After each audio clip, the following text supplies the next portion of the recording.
Hello good evening friends, स्वागत है आप सभी का आपके मेरे YouTube channel CDP queen ma'am पर। तो दोस्तों, हम करने वाले हैं आज अपने यूपीटीटी से संबंधित संविधान से बनने वाले क्वेश्चनों की बात, जिसमें हम करेंगे आपके 25 क्वेश्चंस यहाँ पर रहने वाले हैं। 25 क्वेश्चनों की बात हम करने वाले हैं, जो कि सारे के सारे क्वेश्चन आपके लिए मोस्ट इंपॉर्टेंट रहेंगे, क्योंकि आपके यूपीटीटी में ईवीएस में संविधान के कम से कम 4 से 5 क्वेश्चन बनते हैं। आप लोग आज की क्लास में जरूर बने रहिएगा, क्योंकि इस क्लास से आपको 2 से 3 क्वेश्चन जरूर देखने को मिल सकते हैं एग्जाम में। तो चलिए शुरू करते हैं क्लास को शुरू करने से पहले आप लोगों को करना है इस क्लास को सभी के पास में शेयर। तो एक बार सभी के पास में शेयर कर दीजिए और अपने साथी मित्रों को क्लास में जोड़ लीजिए। फिर देखते हैं कि हमारा आज का पहला क्वेश्चन कौन सा रहने वाला है। और जितने लोग आज चैनल पर नए जुड़े हैं, पहली बार वीडियो को देख रहे हैं, वो लोग चैनल को सब्सक्राइब कर लीजिए और वीडियो को लाइक कर लीजिए। तो पहला क्वेश्चन है, निर्विरोध चुने जाने वाले एकमात्र राष्ट्रपति थे, आपको बताना है इनमें से ऐसे कौन से राष्ट्रपति हैं जो निर्विरोध चुने गए थे। पहला ऑप्शन है राजेंद्र प्रसाद, दूसरा ऑप्शन है ज्ञानी जैल सिंह, तीसरा ऑप्शन है नीलम संजीव रेड्डी और चौथा ऑप्शन है एपीजे अब्दुल कलाम। तो आप बताइए इन चारों में से ऐसे कौन से राष्ट्रपति हैं जो निर्विरोध चुने गए थे। क्वेश्चन नंबर 1 का सभी को करना है आंसर। तो इस क्वेश्चन का सही आंसर हो जाएगा ऑप्शन नंबर सी। वो कौन से राष्ट्रपति थे जो निर्विरोध चुने गए थे, वो थे नीलम संजीव रेड्डी। तो ऑप्शन नंबर सी बिल्कुल सही हो जाएगा, नीलम संजीव रेड्डी। आगे देखते हैं, क्वेश्चन है भारतीय संविधान में मूल कर्तव्यों का वर्णन किस अनुच्छेद में है। आपको बताना है कि भारतीय संविधान में मूल कर्तव्यों का वर्णन किस अनुच्छेद में किया गया है। पहला ऑप्शन है अनुच्छेद 51 में, दूसरा ऑप्शन है अनुच्छेद 51 का में, तीसरा ऑप्शन है अनुच्छेद 52 में और चौथा ऑप्शन है अनुच्छेद 53 में। तो आप लोगों को आंसर करना इसका है कि भारतीय संविधान में मूल कर्तव्यों का वर्णन किस अनुच्छेद में किया गया है। तो एक बार सभी लोग आंसर कीजिए इसका, क्वेश्चन नंबर 2 का। तो इस क्वेश्चन का सही आंसर हो जाएगा ऑप्शन नंबर 2, का में किया गया है। तो इसका ऑप्शन नंबर बी बिल्कुल सही होगा, अनुच्छेद 51 का। आगे देखते हैं, क्वेश्चन है भारतीय संविधान के किस अनुच्छेद में राज्य के नीति निर्देशक तत्वों का उल्लेख है। आपको बताना है कि भारतीय संविधान के किस अनुच्छेद में डीपीएसपी यानी कि राज्य के नीति निर्देशक तत्वों के बारे में उल्लेख किया गया। पहला ऑप्शन है अनुच्छेद 33 से 46 तक, दूसरा ऑप्शन है अनुच्छेद 34 से 48 तक, तीसरा ऑप्शन अनुच्छेद नंबर 36 से 51 तक और चौथा ऑप्शन है अनुच्छेद 34 से 52 तक। तो आंसर कीजिए आप लोग, इसका कौन सा ऑप्शन हो जाएगा सही।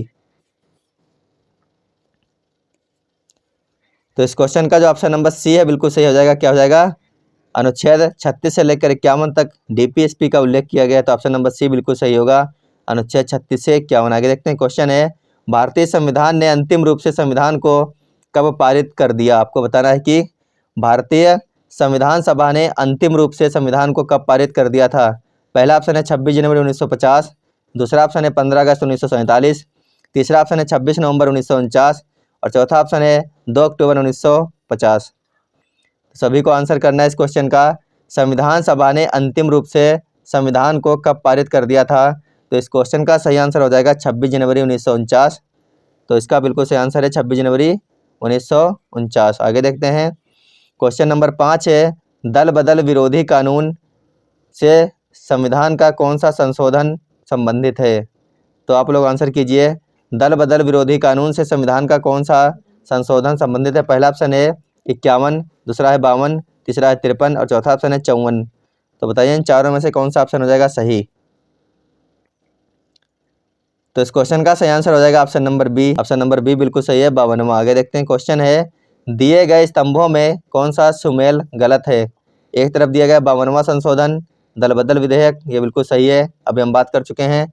दूसरी तरफ दिया गया है 48वां संशोधन पंजाब आपात उपबंध, तो ये भी सही है। तीसरा है 56वां संविधान संशोधन गोवा को राज्य का दर्जा, ये भी सही है। और चौथा ऑप्शन है 62वां संविधान संशोधन नेपाली मणिपुरी भाषाओं को सम्मिलित करना। तो इसका ऑप्शन नंबर डी जो है, यही जो है सुमेल नहीं है। तो इसका यही सही हो जाएगा ऑप्शन नंबर डी। तो देखते हैं अगला क्वेश्चन है संविधान के किस अनुच्छेद के तहत राष्ट्रीय आपातकाल की उद्घोषणा राष्ट्रपति करता है। पहला ऑप्शन है अनुच्छेद 352, दूसरा ऑप्शन है अनुच्छेद 356, तीसरा ऑप्शन है अनुच्छेद 360 और चौथा ऑप्शन है अनुच्छेद 368। तो आपको आंसर करना है इन चारों में से ऐसा कौन सा अनुच्छेद है जिसके अंतर्गत राष्ट्रपति आपातकाल की उद्घोषणा करता है। तो इस क्वेश्चन का ऑप्शन नंबर ए बिल्कुल सही होगा। कौन सा हो जाएगा, अनुच्छेद नंबर 352 होता है, इसी के अंतर्गत राष्ट्रपति आपातकाल की उद्घोषणा करता है। तो ऑप्शन नंबर ए बिल्कुल सही है इसका। आगे देखते हैं क्वेश्चन है, निम्न में से कौन सी भाषा संविधान की 8वीं अनुसूची में नहीं है? पहला ऑप्शन है उर्दू, दूसरा नेपाली, तीसरा है कोंकणी और चौथा ऑप्शन है भोजपुरी। सभी को आंसर करना है, इन चारों में से ऐसी कौन सी भाषा है जो भारतीय संविधान की 8वीं अनुसूची में नहीं है? तो क्वेश्चन नंबर 8 का ऑप्शन नंबर डी बिल्कुल सही हो जाएगा। भोजपुरी जो है बिल्कुल सही आंसर है। यह भारतीय संविधान की 8वीं अनुसूची में नहीं है, भोजपुरी भाषा। आगे देखते हैं क्वेश्चन है, राज्य लोक सेवा आयोग के सदस्यों की नियुक्ति किसके द्वारा की जाती है? राज्य लोक सेवा आयोग के सदस्यों की नियुक्ति किसके द्वारा की जाती है? पहला ऑप्शन है राष्ट्रपति, दूसरा है राज्यपाल, तीसरा है अध्यक्ष संघ लोक सेवा आयोग, चौथा ऑप्शन है अध्यक्ष राज्य लोक सेवा आयोग। तो बताइए इन चारों में से कौन सा ऑप्शन हो जाएगा सही? क्वेश्चन नंबर 9 का सभी लोग आंसर करेंगे एक बार, इनमें से कौन सा ऑप्शन सही है?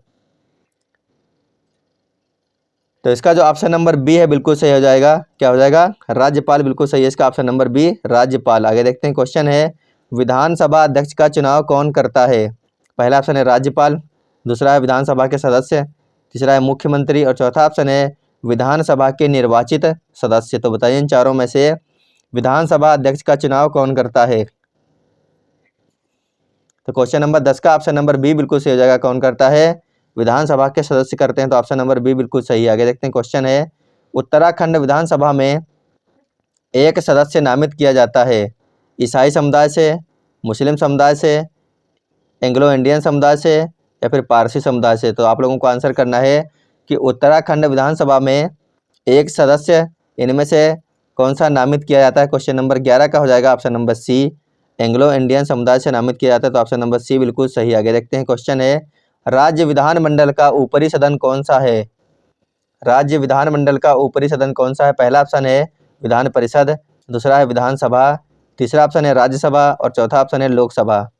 तो आप लोग आंसर कीजिए एक बार, राज्य विधानमंडल का सबसे ऊपरी सदन जो होता है वह होता है विधान परिषद। तो इसका ऑप्शन नंबर ए बिल्कुल सही होगा। कौन सा हो जाएगा? विधान परिषद। आगे देखते हैं क्वेश्चन है, किस राज्य में विधान परिषद की सदस्य संख्या सर्वाधिक है?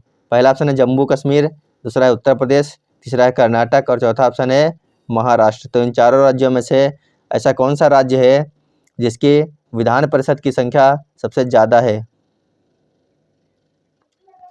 तो क्वेश्चन नंबर 13 का ऑप्शन नंबर बी हो जाएगा बिल्कुल सही। कौन सा राज्य है वह है उत्तर प्रदेश।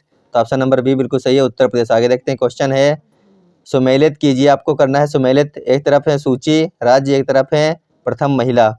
तो इधर है उत्तर प्रदेश, बिहार, मध्य प्रदेश और राजस्थान। इस साइड में है सुचेता कृपलानी, राबड़ी देवी, उमा भारती और वसुंधरा राजे। तो आपको मिलान करना है कि इनमें से कौन सी महिला कहाँ की पहली बार मुख्यमंत्री बनी थी, आपको बताना है। तो सभी लोग इसका मिलान कीजिए, बताइए इन ऑप्शनों में से कौन सा ऑप्शन हो जाएगा सही। क्वेश्चन नंबर 14 का आप लोगों को आंसर करना है। तो आप लोग एक बार आंसर कीजिए, मिलान कर दीजिए और आंसर कर दीजिए इनमें से कौन सा ऑप्शन सही है।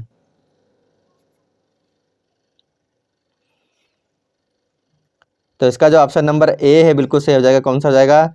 ए का, यानी कि उत्तर प्रदेश की सबसे पहले बनी थी सुचेता कृपलानी, बिहार की सबसे पहली महिला बनी थी राबड़ी देवी, मध्य प्रदेश की पहली महिला बनी थी उमा भारती, राजस्थान की पहली महिला बनी थी वसुंधरा राजे। तो इसका ऑप्शन नंबर ए जो बिल्कुल सही है, आप लोग इसको याद रखना, ऑप्शन नंबर ए इसका बिल्कुल सही आंसर हो जाएगा, ये वाला ए वाला। चलते हैं अगले क्वेश्चन पर। क्वेश्चन है, लोकसभा के अध्यक्ष अपना त्यागपत्र किसे सौंपता है? लोकसभा का अध्यक्ष जो होता है वो अपना त्यागपत्र किसे सौंपता है? पहला ऑप्शन है राष्ट्रपति को, दूसरा है प्रधानमंत्री को, तीसरा ऑप्शन है उपराष्ट्रपति को, जबकि चौथा ऑप्शन है लोकसभा उपाध्यक्ष को। तो सभी लोग आंसर कीजिए, लोकसभा का जो अध्यक्ष होता है वो अपना त्यागपत्र किसे देता है?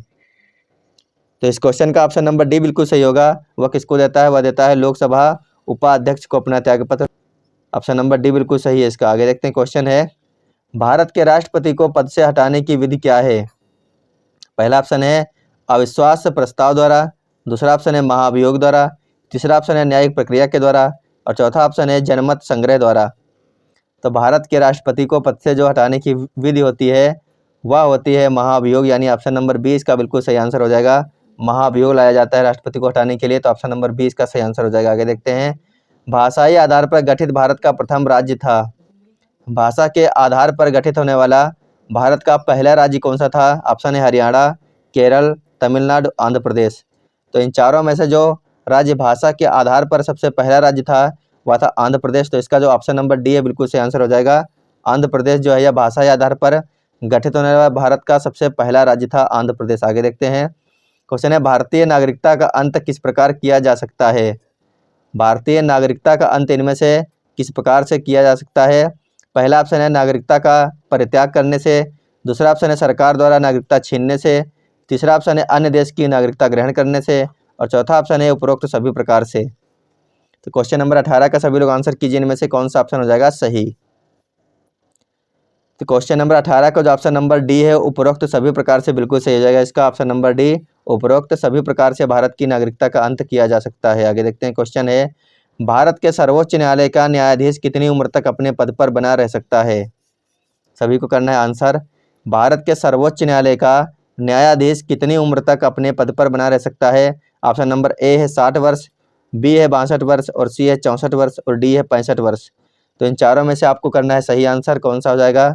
भारत के सर्वोच्च न्यायालय का जो न्यायाधीश होता है वह कितनी उम्र तक अपने पद पर रह सकता है। तो इस क्वेश्चन का सही आंसर हो जाएगा ऑप्शन नंबर डी, वह रह सकता है 65 वर्ष तक अपने पद पर बना। तो ऑप्शन नंबर डी बिल्कुल सही है, 65 वर्ष। आगे देखते हैं। क्वेश्चन है भारतीय संविधान की तीसरी अनुसूची का संबंध है। आंसर कीजिए आप लोग कि भारतीय संविधान की तीसरी अनुसूची का संबंध किससे है। ऑप्शन नंबर ए है राज्यसभा में प्रतिनिधित्व से, बी है शपथ एवं प्रतिज्ञान से, सी ऑप्शन है भाषाओं से, और डी है उपरोक्त में से कोई नहीं। तो क्वेश्चन नंबर 20 का सही आंसर हो जाएगा ऑप्शन नंबर बी, क्या होगा, शपथ एवं परिज्ञान से। तो ऑप्शन नंबर बी बिल्कुल सही आंसर इसका। आगे देखते हैं। क्वेश्चन है संविधान के किस भाग में आपात संबंधी प्रावधान है। आंसर कीजिए सभी लोग। संविधान के किस भाग में आपात संबंधी प्रावधान है। ऑप्शन नंबर ए है भाग 16, बी है 18, सी है 19, और डी है 20। तो क्वेश्चन नंबर 21 का ऑप्शन नंबर बी बिल्कुल सही हो जाएगा। क्या हो जाएगा, भाग 18 बिल्कुल सही। इसका ऑप्शन नंबर बी भाग 18। आगे देखते हैं। क्वेश्चन है 73वें संविधान संशोधन अधिनियम द्वारा भारतीय संविधान में कौन सी अनुसूची जोड़ी गई। पहला ऑप्शन है 9वीं, 10वीं, 11वीं या फिर 12वीं। तो आंसर कीजिए इन चारों में से ऐसी कौन सी अनुसूची है जो 73वें संविधान संशोधन के द्वारा भारतीय संविधान में जोड़ी गई थी। तो इस क्वेश्चन का ऑप्शन नंबर सी बिल्कुल सही हो जाएगा। कौन सी है वो है 11वीं अनुसूची। तो ऑप्शन नंबर सी बिल्कुल सही आंसर इसका। आगे देखते हैं। क्वेश्चन है भारतीय संविधान के किस अनुच्छेद में निर्वाचन आयोग के लिए प्रावधान है। निर्वाचन आयोग के किस अनुच्छेद में प्रावधान है आपको बताना है। निर्वाचन आयोग के लिए पहला ऑप्शन है अनुच्छेद नंबर 320, दूसरा है 322, तीसरा ऑप्शन है 324, और चौथा ऑप्शन है 326। तो क्वेश्चन नंबर 23 का जो सही आंसर हो जाएगा वो हो जाएगा अनुच्छेद 324। तो ऑप्शन नंबर सी बिल्कुल सही है। भारतीय संविधान के अनुच्छेद नंबर 324 में निर्वाचन आयोग के लिए प्रावधान किया गया है। तो ऑप्शन नंबर सी बिल्कुल सही है, 324। आगे क्वेश्चन, राज्य पुनर्गठन अधिनियम कब पारित किया गया। पहला ऑप्शन है 1950, दूसरा है 1952, तीसरा है 1956, और चौथा ऑप्शन है 1959। आंसर कीजिए राज्य पुनर्गठन अधिनियम कब पारित किया गया। तो क्वेश्चन नंबर 24 का होगा ऑप्शन नंबर सी, या 1956 में पारित किया गया था। कब, 1956।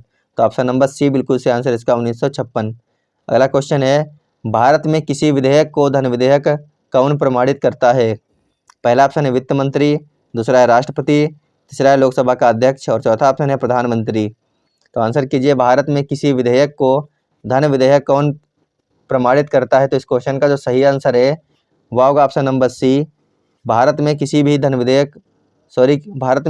विधेयक को धन विधेयक जो है प्रमाणित करता है वह होता है लोकसभा का अध्यक्ष। तो ऑप्शन नंबर सी बिल्कुल सही आंसर होगा इसका, लोकसभा का अध्यक्ष। तो साथियों ये थी आज की हमारी क्लास जिसमें हमने 25 क्वेश्चन किए हैं भारतीय संविधान से बनने वाले यूपी टीईटी में जो क्वेश्चन बन सकते हैं आपके लिए, जो इम्पोर्टेंट थे भारतीय संविधान से संबंधित। तो आप लोग बताना कमेंट बॉक्स में कि आज की हमारी क्लास आपको कैसी लगी। अगर आपको क्लास अच्छी लगी हो तो वीडियो को लाइक कर लीजिएगा, और इस क्लास को अपने सभी साथियों तक जरूर शेयर कर दीजिए। तो अभी के लिए धन्यवाद, bye bye, take care, good night.